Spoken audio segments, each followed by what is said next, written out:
تهانينا.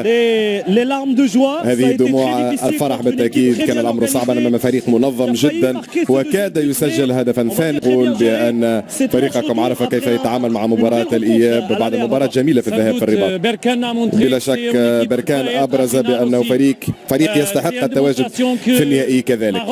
هذا يبرز فعلا بأن المغرب يملك ناديان من مستوى عال جدا في دوري أبطال إفريقيا. كان الأمر صعبا جدا ولكننا نستحق الترشح بصراحة، لأننا هاجمنا ولعبنا، حاولنا أن نهاجم وأن نسجل، ولكن بالتأكيد بعد الهدف الأول الذي سجلوه والذي قبلناه بإثر ضربة جزاء بعد خطأ منا، ولكن هذه هي كرة القدم، كان علينا إثر ذلك أن نغلق كل الثغرات، وعرفنا كيف نكون مجموعة متحدة ومتآزرة وواجهنا كل الصعوبات، وفعلا قدمنا مباراة جيدة. والترشح للنهائي في الحقيقة كان طموح أي فريق.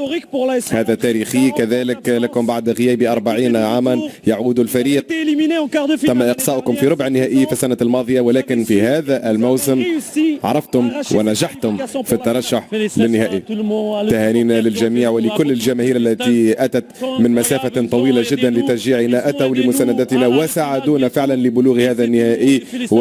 ونهنئ كل اللاعبين كذلك، لأن اللاعبين قدموا مباراة كبيرة، عمل جبار فعلا بعد خسارة واحدة فقط في تنزانيا. كان هذا تصريح مدرب الجيش الملكي، فرحة عارمة ودموع الفرح بعد تأهل تاريخي للفريق العسكري بعد مباراة الأهلي. بعد التعادل هنالك في الرباط قال بالحرف بأن هذا الفريق سيعود ليتأهل وليقول كلمته، وفعلا تأهلتم للدور الثاني، لربع النهائي، للنصف النهائي، والآن فريق الجيش الملكي يعود للمباراة النهائية بعد أزيد من 40 عام. رضا الحمد لله، ربي كبير، وهاد الفرقه تستاهل كل خير مع الجمهور الكبير كما كتشوف كيحضروا في اي. الله يعزك.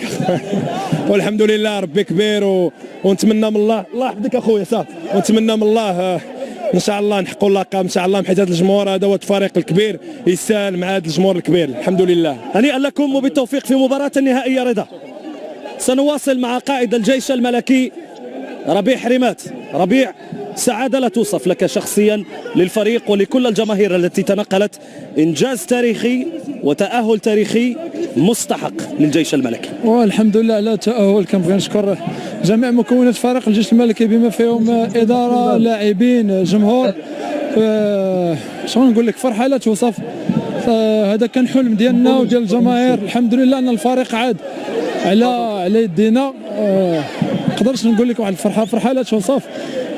دموع الفرح. ربيع، أنت كنت مشجعا لهذا الفريق قبل أن تصبح لاعبا وتساهم في هذه الإنجازات التاريخية. الآن الوقت للاحتفال بالتأهل للنهائي والتركيز، كل التركيز منصب على مباراة النهائي أمام ميلودي سان داونز. بطبيعة الحال ما علينا إلا نساو هذه المقابلة هذه ونحاولوا نفكروا، حيت التاريخ كيذكر أبطال والتاريخ كيذكر لي تيتر. دونك خاصنا نساو دغيا باش نمشيو. عندنا بطوله، عندنا دي ماتش اللي خاصنا نمشيو حتى في البطوله مزيان. يعني حرام انك دوز لا فينال وما ديش البطوله. كنبغي نشكر العائله ديالنا وكل شيء، وان شاء الله نجيو. دموع الرجال ربيع، دموع الرجال ودموع الفرح لقائد الجيش الملكي بعد هذا التأهل التاريخي للمباراة النهائية. كانت هذه ردود الفعل في صفوف فريق الجيش الملكي.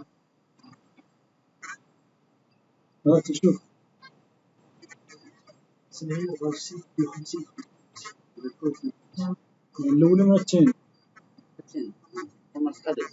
يعني تهتز بكرسي. يعني